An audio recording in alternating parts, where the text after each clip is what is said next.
чаша с проклятие лежи. От устните им мед, но и похвара тече, и всеки, който пие, душата си тече. Отрежат огъня и със слава изкована, привлича и обсепва тя под главара. Но един човек с пламена душа ще успее да пребори черната съдба.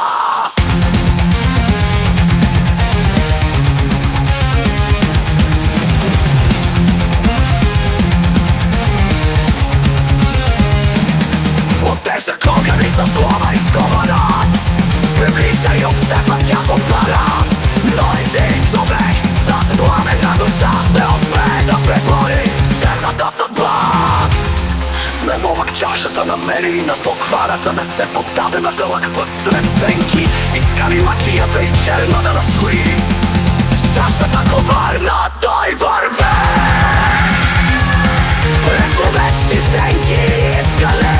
И смелостта от пътя до злове, с това със всяка цел да поведе. Пътят е дълъг, като мина да мълчи, горите напяват толкова стари. Но той продължава сред мрака свире, смелостта му го води през огън и лед.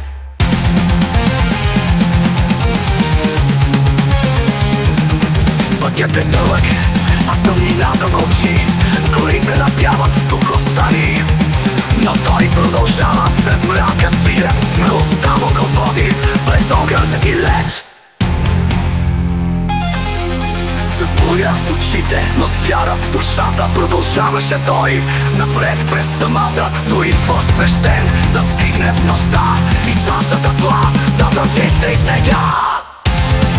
Чашата коварна той върве през зловещи сенки и скале, и смелостта му в пътя до злове, с коварство всякакви да победе.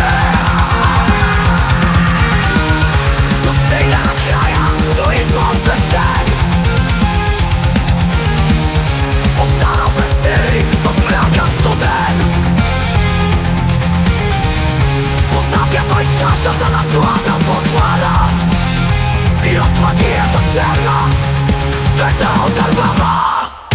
Достига накрая до извор свещен, останал без сили в мрака студен.